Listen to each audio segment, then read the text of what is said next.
3. Are we going to dap up at the beginning? I'll double dap. Ready? You can hear it when you're talking. The double dap. Double dap.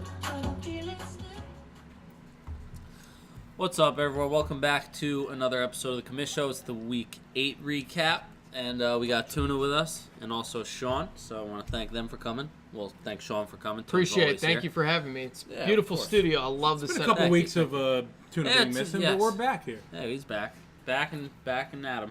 All right, so we're going to hop right into it. We got Tim, Barry, and Logan. Logan getting his fifth loss in a row.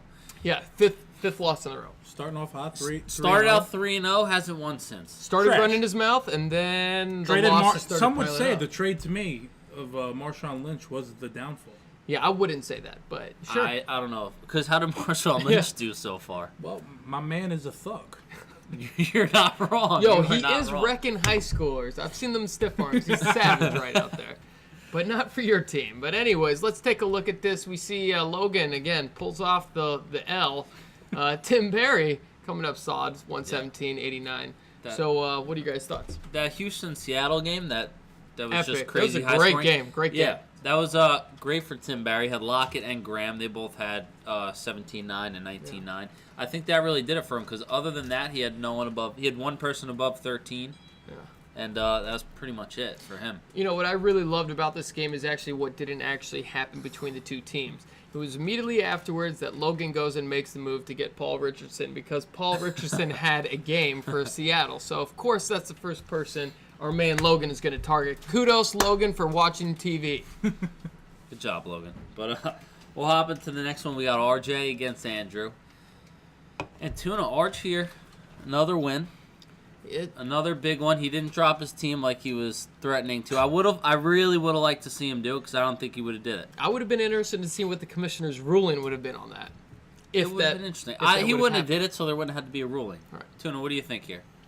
You know, RJ had a pretty solid day from his running backs. It looked like, I mean, everyone was pretty good except for Jordan Reed. I mean, coming off that big week. I think he got hurt in the first quarter.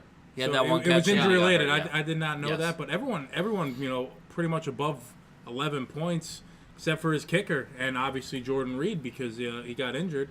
And then you had some people on the bench for him have a decent amount, but you know, Tobias's team is definitely on the struggle bus. I mean, Tom Brady, you know he's going to put up around 20, but other than that, I mean, you know, it's very questionable at his side. Freeman was quiet this game. If you're starting Josh Doxson and Kenny Stills, you got to be pretty thin on wide receivers. He actually, you know what, his entire bench was on bye. Just scroll down to see, yes, yeah, he had about 5 players on bye or 6 players on bye. That's going to do it. Yeah, I got to give RJ some kudos though. So Logan's always been wheeling and dealing, and they just really haven't panned out for him, unfortunately. But RJ's made some smart moves throughout the year. He's constantly trying to return. He had to deal with injuries. He's made some moves, and he's put out a productive team. He's on a roll. He's won some games here after starting off a little slow. So, you know, kudos to RJ, kind of staying. Playoff bound, possibly. Oh, absolutely. I think he's definitely. And if you look at his starting roster, he's got some solid players, and he's doing it with some people you wouldn't think. So kudos to him for some of these. Hidden gems, I guess we could say. Yeah. As long as he doesn't play Logan in the last couple weeks, I think he'll be all right. Yeah. It'll be interesting, yeah.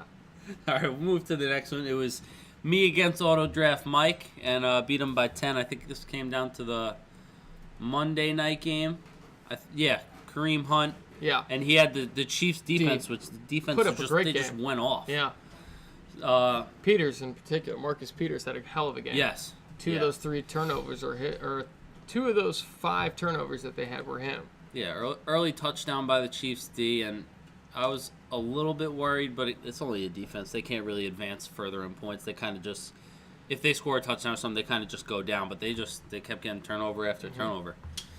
But auto draft, it's like all around his team is solid. It's just a solid, well-rounded team. Yeah. I mean, just he's every always putting position, even the bench. There's really no one that low. Jeremy Hill, but I think he just dropped Jeremy Hill.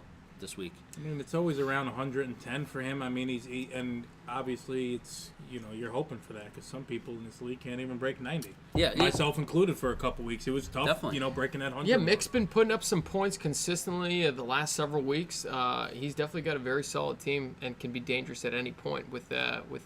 For him, he's really matchup dependent on if he's going to be super high in points or if he's going to kind of be right there in the middle. I also want to point out that I'm pretty shocked that the Seahawks D. I mean, with that such a high scoring game, obviously Russell Wilson for you, huge touchdown and 3 Yeah, picks. the touchdowns But the touchdown almost saved them with those points because the amount They got the touchdown early though. The amount of points that were put up in that game was it was surprising. massive. It was that unbelievable. Any defense of that very that exciting came out game of to that. watch nonetheless. Come out with Such a more good than game 10, too. yeah. It was awesome. But Russell Wilson again went off. Always. He's been playing great. Crowell actually had an awesome game for me. I was very happy This about is smart. Yeah, that. I keeping was the I was lineup. gonna put Collins in. He had Yeah, 16.3 on Thursday, but Specifically remember hearing you after the Thursday game. yeah, Fuck, I should have played Collins. So, you came out all right. Yeah, here. it worked. Crowell actually ended up putting up more points and still had a solid game. And I mean, your team just like the Mick and some of these other top teams, which is why you have the record you have, very well rounded. So Thank you. Hop into the next one, and the game everyone was waiting for. We had this kind of circled for Rick, about the past 4 or 5 weeks. Rick and Mannion, and Rick gets his first win of the season. It's about Mannion, time. I think Mannion had like 30 points, and he had like 4 or 5 people play on that Thursday night. So to see Rick win, it's nice. Mannion, he was on a 2-game winning streak, got knocked back a little. Matt Moore, 3 points at quarterback. Yeah, I think he One person above 10, not 2. His kicker. I think he put in a trade for me to get one of my QBs since I had 3. Kirk Cousins or Alex Smith. I think he put in a trade, and I, just not being really on the app, didn't look it over or go through with it. That might have helped him. I'm not sure what Kirk Cousins did. Obviously, we'll get to my game in a little bit, but I don't know if that would have helped him, gave him the win. But I know there was he was looking for a quarterback, but obviously he had to go with Matt Moore, and a quarterback getting you 3 is always going to hurt. Yeah, definitely. I mean, it's going to be always tough for Mannion to pull out wins. He's just got very middle of the line players in a lot of the bulk positions that are going to put up points. Yeah. They're not bad by any means, but they're not guys that are known for producing in terms of fantasy-wise. So it's going to be very hard for him to pull up those wins, and it's about time. Rick's actually had some good games this year. It's just he's been unfortunate of going against other teams that have just obviously scored more than him. So it's good to see him finally get a win. I don't like being part of a league that has someone just getting smoked the whole time. It just takes a little bit of the fun. You like to keep things close and stuff like that. And I'm surprised and happy that he still was able to pull out the W with Zach Miller and his gruesome injury. So That was brutal, yeah. yeah. But you look at Mannion's team, he had quarterback 3, defense Yeah, 3, it wasn't pretty. and then 2 other players under 4. But with the trade, Jay Ajayi now might be actually putting up some more points and have the opportunity to be more involved in Hopefully. the offense here in A Philadelphia. little late in the fantasy season, I think, for Mannion. But, like we always say, you're never going to Yeah. lose to low points. Yeah, exactly. And 70 is low. It is low. Do we have any under 70 We've this year, had a Tuna, that you couple recall? 69. I think I We've beat- had some 60-pointers. Yeah, we've had some in the 60s. Specifically but from Rick, I think. Rick, I think Armand, the week I played Armand, I beat Armand, and he only put up 60-something. But, yeah, you're never going to lose to, low points. And, Rick, my statement did not pan out. But close. deep in the season, close. very Hey, deep. to And we'll see go- what's going forward. I mean that was a really bold statement. So But to week- make it 8 1 weeks, and 7, yeah. Well, week 1, it just the way he drafted and the draft night, how it went, it just was that feeling. But, he got that win against Mannion, and that's it. Now maybe he could get a couple more so it doesn't look too bad on the season and get ready for next season. Definitely. Next, we move on to probably, combined with the 2 teams, probably the highest scoring game this season. I don't recall any higher than this. We had 160.3, Tuna. You beat Frank, who had 141.2, and that Deshaun Watson, just the game The he shootout, had. the shootout, we can call it the with shootout. DeAndre Hopkins, and then him having Fuller, who Yes. also had a massive game. It Both was those a guys. cool. I was definitely watching this one. Kelsey had a massive game. Yep. I think to put it away for you on Monday. Yes, Yeah. sir. It was cool to watch. What do you think? Yeah, I mean, I looked at the score. I think I was down by 15 or so, And I saw Deshaun Watson had a couple touchdowns when I looked at it, and both of them happened to be to Will Fuller. So I got a little nervous. I didn't know if Hopkins was going to get in the action. Obviously being the number one wide receiver, you're going to get covered by the number one corner. So, I was glad to see. I happened to look back, and the Seattle-Houston game just absolutely went off. Yeah. And, but Frank's team, even his bench. If he plays Juju Schuster, yeah, this might be a different outcome there. And 32 You're not going to start him over Tyreek Hill. You can't start him over Hill, but I'll tell you this. Denver's D has. I'll tell you this. Juju Schuster, you look at his Definitely. points throughout the season, he's slowly becoming more and more involved in Pittsburgh's offense. And Martavius Bryan, I think, was suspended that game for social media postings, whatever the case was. He kind of had a little trying rant. to get off that team. Yeah, but he wants to trade. I think Juju's going to be. You're going to see more games like this from him. Maybe not this high scoring. Obviously, he had a hell of a game, but I think seeing him in double digits consistently going forward is definitely something you're going to see. So he's, Frank's got a solid team here. And if you guys are needing a wide receiver, that might be a guy to take a look into. Yeah, I was happy to pull out the win, especially. Definitely a big win for you. I believe it was Thursday night that. I looked and he had 27 points from his defense, and right there, I thought it was a nail in the coffin, just because a defense putting up nearly 30. Yeah, shutout and 2 touchdowns from a defense is rare. Just the way his team in the season has gone for him, with the defense putting up 30, I said there's no way in hell that. But I'm just glad, Yeah, I heard you saying Andrew better lose so I can still stay in the playoff race. Yes, but now we've talked this over, and it's the top 8 teams. Top 8. It is not top 4 from each division. So now it's knowing that it wouldn't have mattered. I needed to win bad just so I can catch back up to Logan to edge him out. But I'm sure as everyone knows, Deshaun Watson. Yeah, he is done. Yeah. ACL, that's he is a out big for the loss, season. and that'll probably hurt Hopkins in the long run. It's gonna wind up hurting Hopkins' stock, and I'm glad I did not trade Alex Smith or Kirk Cousins. So that very interesting helped holding out. 3 roster spots with. Like I said, I was just a little bit lazy with looking at trades and stuff like that, looking at the app to see what I've been offered. So it just happened to be that it worked out in the long run. And I think the one weakness on Frank's team has to be the tight end. Hunter Henry and Jason Witten. Jason Witten started off unbelievable, but he hasn't been doing much lately. I think that could come back to hurt him if he plays someone that's a little bit more well-rounded. I think he might start getting back into the action if Zeke is now suspended again. I mean, they're going to have to look for a star guy that's sure-handed and to get Dak the ball out quick and stuff like that, and not having such a solid. But it'll like we always say, it'll be interesting to see how Dallas' his numbers. O-line, anyone can run behind that. It'll be interesting to see how his numbers go. Yeah. Next, we'll move on to Sean and Armand's game, with Sean putting a pretty big beatdown, beat him by Tuna's the only one. 39. I was watching this hoping that I was going to end up with high points, but Tuna obviously edged me out. But, I was excited about this because, Armand's got a very solid team. He was going into this matchup. He was the number 1 ranked team in the league with, I believe, you and me right there at 2 and 3. Yep. So 2 and 3? Yeah. 2 and 3. 2 and 3 between us. Okay, gotcha. So your record was 2 and 3. You're out of I was play. definitely intrigued and watching this obviously closely because it is my team, and especially with Dak not having the game that you expect from Dallas's offense. They ran the ball a lot, not a lot of passing in terms of them. I think weather might have been a factor in that.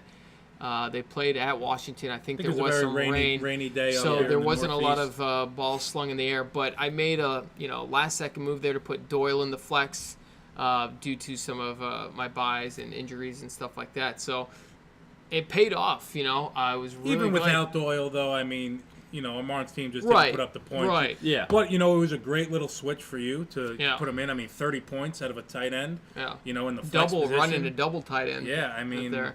that's what I did in the beginning of the season before I traded Ertz. Took a page out of the old Tuna book.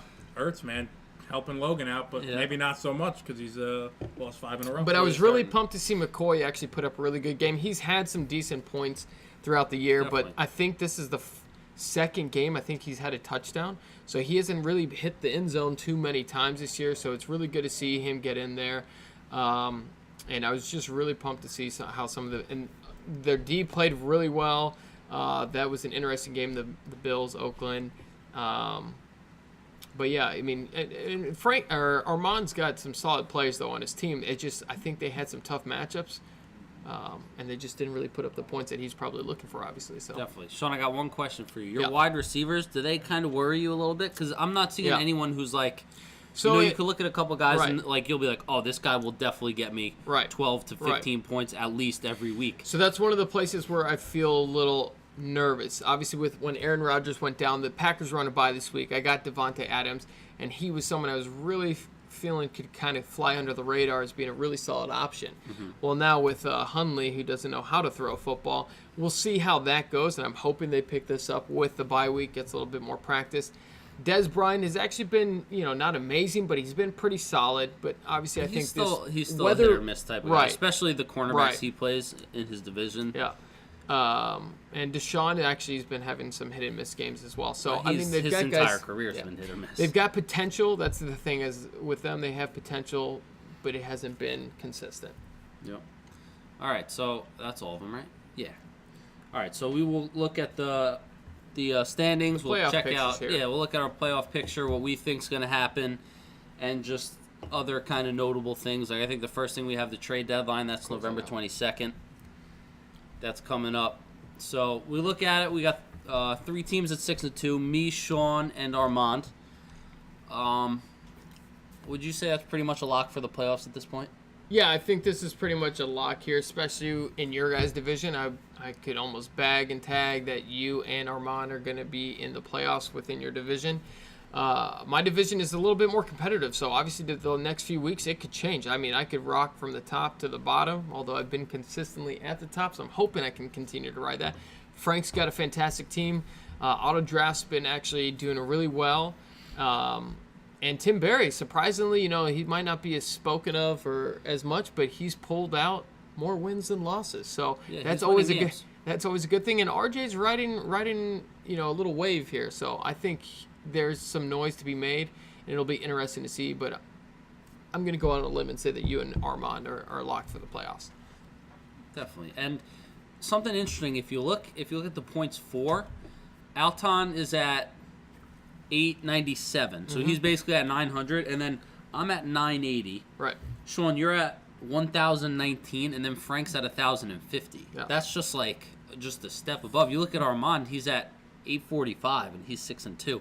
So I think he's just getting very lucky with his matchups. Yeah, I mean, obviously, that's the beauty of fantasy football. It comes down to the matchups, who you're playing, obviously who's on your team, and just hoping that you can squeak by.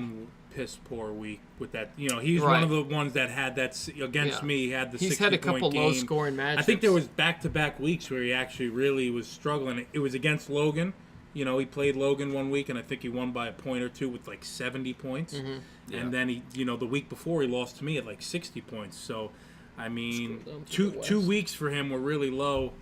But I mean, if you look at it, the West is putting up the points. It's literally, this is almost like the NBA right here. The West is got a lot of powerhouses here. We're putting up the points.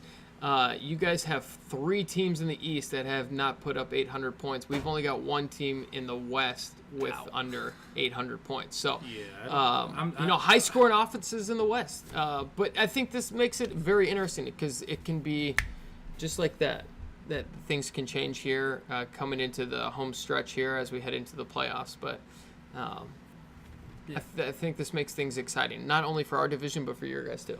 Definitely. And we look at the last playoff spot. We got Tuna and Logan. They're tied. Tuna has more points for. Right. Tie He has breaks. 100 more points for. Logan's on that 5-game losing streak. And then Andrew's also on a 4-game losing streak. He's kind of in the picture, barely hanging on, as he tells us that he's not. He's got to make some moves, and he's got to start winning some games if there's any breath of life in his team here. I don't think he makes the playoffs, which is unfortunate for a reigning champ to get, snuffed out like that. Bold prediction, week 1, just saying. That's a quality pick, but we'll see. Sorry, Andrew. We'll see. Let's take a look at what the current playoffs are looking at right now. If the I playoffs just want were to to point start out, today. I just, for being the 4th, highest, or I'm right there, 5th highest, the mix beating me out by 0.3 of a point, to be the 8th position that's going to make the playoffs, and in points for, I'm the 4th fourth highest in points Yeah, for. So I think it that really last is. playoff spot- It really is just the matchups and who you play. Like Yeah. we said, I mean, to put up that many points for. I mean, obviously this week was 160. It's a and massive. that last playoff spot is definitely yours to lose. Because It- I don't think Logan is going to do what's necessary to win that. I'm hoping I can get in there, obviously. And once you make it, anything could happen. That's that's the beauty of this. You could be undefeated this. and lose first round of Absolutely. playoffs. Well, yeah, look at Andrew last year. He squeaked in as one of the lower seeded teams and ended up winning because The of David Johnson team. Yes, Team David Johnson, basically. And because of the matchups and how the NFL works and operates, it sometimes hurts some of the better players. And so Andrew rode that magic carpet into the ship and ended up taking that over me, which was a bunch of horse shit. But anything's really possible. That's what's beautiful about fantasy football. It can go any way, any day. Definitely. So if the playoffs were to start today, we've got, right now I'd be the top seed. Tuna would be the 8th seed. We've got Auto Draft is the 5. Frank is the 4. Tim Berry squeaks in there at the 6. We've got Armand at the 3. And we've got Bryan at the 2. And RJ stealing out the 7th spot. Which I honestly thought you were going to be the top seed because head-to-head matchup, you edged me. It goes by points for. Right. So that obviously is the head kicker. You got there. me about So, 30 or 40. yeah. Still a lot of weeks to play though, so that number 1 seed is up Yeah. for grabs. When is Yeah, when do the I think playoffs start? everything's going to kind of just shuffle Everything, around. yeah. The Week 1 12. through 8's going to shuffle. So I'm after hoping, week 12, 13, 14, It might- 15? Let me see. No. I'm pull it up. hoping. Go I'm ahead, hoping Tuna. the 1 through 8 is the schedule that we just looked at. You know the bracket for the playoffs. I hope that 1 through 8 is going to stay the same. Maybe like you said, just going to fluctuate a little bit. Yeah. You know, Yeah, with the so- wins and the losses coming up. But like you said, I think the people Weeks who 14. are going to be out are going to be the consolation, which is going to be Rick, Mannion, Logan, and Andrew. Those are the 4 people in the constellation section right now, as of right now. So, you know, I think that's going to stay as is, like you said. Could be another prediction later in the season. I think those are the 4 that are going to miss. They have a lot of room to make up to try to make a playoff run. I don't think it's enough for them. The only one that I think really has a chance is Logan, because me and Logan are both tied for the same record. Right. Yeah, It's and just who the knows points if for. if something happens to RJ and he starts losing games, you and Logan could slide in there before him, and he could be the last one there out. are First one out. 3. There are really 3 teams that could either make it, or it's going to be a mix-up between myself, RJ, and Logan of who's really going to make it. And like you said, it's me and RJ's to lose, really, Yeah. as of right Definitely, now. Because definitely. your guys' teams have been the most fluctuating. Yes. Everyone else in the playoffs right now have been very consistent for the most part throughout the year and in their production, the points. Yeah, that and they I just put think out, the everyone wins else is and out all of that. reach as of right now. I mean, You only have to make the playoffs. Yeah. that's it. If you make It's the a playoffs, game- Having the changer. best record Yeah. means nothing. Game no, absolutely changer. not. I would I'm love going to to beat see. Pickle Rick first round if I make it, and he's the number 1 seed. It's over. It's over for you, bro. No. Ain't happening. It's over. You can be in Flow Rider. Don't worry. And you gonna No get your ass worries. beat. I would love to see. I would love to see. I'm just hoping I don't face someone that's better than Pickle Rick. Pickle Rick is trash. Yeah, the number 1 seed's usually trash. That's right. They're always If terrible. Logan beats out RJ and knocks him out of the playoffs, I would. The feud I between would I would love love to see the- RJ's reaction. If Logan's the reason why RJ does if not he was make going the to drop his playoffs, team after losing a game to Logan, if he misses playoffs, we and might Logan not beats see him out, back for next I was season. going to say, we He might would- get a note left on the door that says, "Dear Fantasy Football, I'm never coming back." Yeah. Signed RJ. It'll be interesting, but that's That'll what be a lot makes of this fun. second stretch here exciting, to see how things pan out and how things head into the playoffs. Well, Yeah. I think that's it, boys. Yeah, that's I good. think for it's today. Mario Party time. Yeah, let's get it. Los Gets. Princess Let's do Peach. it. Well, guys, thanks Winner. for joining us. Fucking Toad, bro. Right here, this guy, Mushroom Head. We'll see you guys next week. Peace. Play us out.